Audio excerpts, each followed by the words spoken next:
ഇടതുമുന്നണി ആയിരിക്കും നയിക്കുക? അല്ല, ആദ്യം തന്നെ പറഞ്ഞല്ലോ, ഇടത് മുന്നണിയെ പിണറായി തന്നെ നയിക്കുക എന്നുള്ളത് ആദ്യം ഗോവിന്ദൻ മാഷ് പറഞ്ഞല്ലോ. പിണറായി മത്സരിക്കും എന്നുള്ളതാണ്.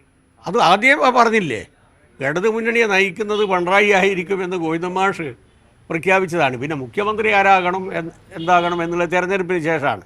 ആദ്യം തന്നെ ഞങ്ങൾ ജനിക്കാത്ത കുട്ടിക്ക് ഞങ്ങൾ ജാതകം എഴുതാറില്ല. ഇപ്പോൾ കോൺഗ്രസ് ചെയ്യുന്നത് എന്താണെന്ന് വെച്ച് കഴിഞ്ഞാൽ എബോർട്ടാകാൻ പോകുന്ന കുട്ടിയുടെ ജാതകം എഴുതി നടക്കുകയാണ് വരുമ്പോൾ.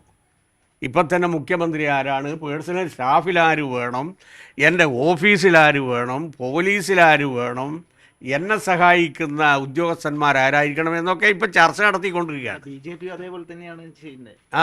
എന്തൊരു പരിഹാസമാണിത്. തെരഞ്ഞെടുപ്പ് നടന്നിട്ടില്ല, അതിനേക്കാളും മുമ്പേ മുഖ്യമന്ത്രി പേഴ്സണൽ സ്റ്റാഫ് നിശ്ചയിക്കുകയാണ്. ഈ പരിഹാസ്യമായ നാടകത്തിന് തക്കതായ നടപടി കേരളത്തിലെ ജനത നൽകും. ശബരിമലയാണല്ലോ വീണ്ടും ഉപയോഗിക്കാൻ പോകുന്നത്.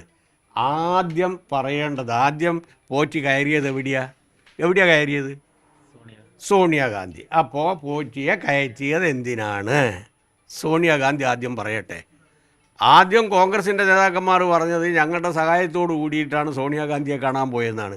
പിന്നെ അപകടം മനസ്സിലാക്കി UDF കൺവീനർ പറഞ്ഞു, ഞാൻ അവിടെ ചെല്ലുമ്പോൾ ഈ പോറ്റി വന്നു, എൻ്റെ സമ്മതത്തോട് കൂടിയിട്ടല്ലാന്ന്. അപ്പം അതിൻ്റെ അർത്ഥം പോറ്റിയെ കയറ്റിയത് വ്യക്തമായും സോണിയാഗാന്ധിയുടെ നിർദ്ദേശപ്രകാരം എന്നാണ് ഈ പറഞ്ഞതിൻ്റെ അർത്ഥം. അതാര് പറഞ്ഞിട്ടാണ് പോയത്? ആദ്യം അതാണ് വ്യക്തമാക്കേണ്ടത്. പറഞ്ഞ മനസ്സിലായില്ല. എന്നിട്ടാ ബാക്കിയുള്ള കാര്യങ്ങളിലേക്ക് വരേണ്ടത്. അതെ, പ്രസാദം കൊടുക്കാനാണ്. അത് എൻ്റെ സമ്മതത്തോട് കൂടിയിട്ടല്ല എന്ന് പറഞ്ഞു. പിന്നീട് ആദ്യം പറഞ്ഞു ഞങ്ങളുടെ ശുപാർശ പ്രകാരമാണെന്ന് ആദ്യം പറഞ്ഞു. പിന്നീട് ബ്രിട്ടാസ് ചില കാര്യങ്ങൾ കൊണ്ടുവന്ന ഘട്ടത്തിലാണ് ഇയാൾ മലക്കം പറഞ്ഞത്. അപ്പോൾ പറഞ്ഞെടുക്കാൻ നിൽക്കാൻ കഴിഞ്ഞില്ല. അപ്പോൾ ഇപ്പോൾ ആദ്യം ശബരിമല പ്രശ്നവുമായി ബന്ധപ്പെട്ടുകൊണ്ട് ഇടതുപക്ഷ ജനാധിപത്യ മുന്നണി ഗവൺമെൻറ് ശക്തമായിട്ടുള്ള നിലപാട് സ്വീകരിച്ചു.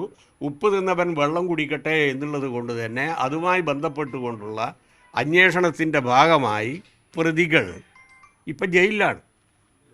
അതിൽ 2 പ്രതിയെ CPM-ഉമായിട്ട് ബന്ധപ്പെടും, ബാക്കിയുള്ള 8 പ്രതിയും കോൺഗ്രസുമായിട്ട് ബന്ധപ്പെടുന്നതാണ്. അതാരും പറയുന്നേ ഇല്ല. ആഗോള സംഗമത്തിൻ്റെ 4 ദിവസം മുമ്പാണ് പീഠം തട്ടിക്കൊണ്ടുപോയത്. ഏത് പീഠം? ദ്വാരപാലക പീഠം. അതാരാ അതിൻ്റെ പിന്നിലുള്ളത്? അതിശക്തമായ ചോദ്യം ചെയ്യൽ സ്പെഷ്യൽ ഇൻവെസ്റ്റിഗേഷൻ ടീം നടത്തണം. ആരുടെ പ്രേരണയിലാണ് ഈ പീഠം കട്ടുകൊണ്ടുപോയത്? അതല്ലേ ആരംഭം, ഫസ്റ്റ് അതല്ലേ. പിന്നെ രണ്ടാമതുള്ള പ്രശ്നം, ആദ്യം കണ്ടത് ഒരു നേതാവ് എന്നുള്ള നിലയിൽ ആദ്യം കണ്ടത് പോറ്റി സോണിയാഗാന്ധിനെയാണ്. അതിനല്ലേ ഉത്തരം പറയേണ്ടത്. അന്വേഷണത്തിൻ്റെ ഭാഗമായി ശക്തമായിട്ടുള്ള നിലപാട് ഗവൺമെൻറ് സ്വീകരിച്ചു. ഞാൻ തന്നെ ഇവിടെ നിന്ന് നിങ്ങളോട് പറഞ്ഞതാണ്, CPM-ൽ ആളുണ്ടെങ്കിൽ അവരെയും ജയിലിലേക്ക് കൊണ്ടുപോകുമെന്ന് ഞാൻ പറഞ്ഞതാണ്, നിങ്ങളോട് പറഞ്ഞതാണ്. കോൺഗ്രസ്സുകാർ പ്രതികളുണ്ടെങ്കിൽ അവരെയും പിടിക്കും, BJP-ക്കാർ പ്രതികളുണ്ടെങ്കിൽ അവരെയും പിടിക്കുമെന്ന് വ്യക്തമായി ഞാൻ നിങ്ങളോട് പറഞ്ഞതാണ്. അക്കാര്യത്തിൽ യാതൊരു സംശയവും വേണ്ട. ശബരിമല ചർച്ച ചെയ്താലും കോൺഗ്രസിന്റെ അവർക്കാണെങ്കിൽ ബൂമറങ്ങാവത്. ആദ്യം ഞങ്ങൾ ചോദിക്കുന്ന ചോദ്യം, സോണിയാഗാന്ധിയെ കാണാൻ എന്തിനു പോയി? ആര് പറഞ്ഞിട്ടാണ് സോണിയാഗാന്ധിൻ്റെ സോണിയാഗാന്ധിയെ കാണാൻ പോയത്? സോണിയാഗാന്ധി പറഞ്ഞിട്ടാണോ?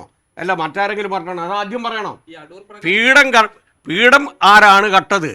അതിന് നേതൃത്വം കൊടുത്തത് ആരാണ് അതിൻ്റെ പിന്നിലുള്ളത്? ഈ 2 കാര്യങ്ങൾക്കാണ് ആദ്യം മറുപടി പറയേണ്ടത്. ബാക്കി അന്വേഷണം ഗവൺമെൻറ് ശക്തമായിട്ട് നടത്തുന്നുണ്ട്. അന്വേഷണം മോശമാണ് എന്ന് ഒരാളും പറയില്ല. ഭരണപക്ഷം പറയില്ല, പ്രതിപക്ഷ നേതാവും പറയില്ല. ശക്തമായിട്ടുള്ള അന്വേഷണം എന്ന് തന്നെയാണ് പറയുന്നത്. നടക്കട്ടെ.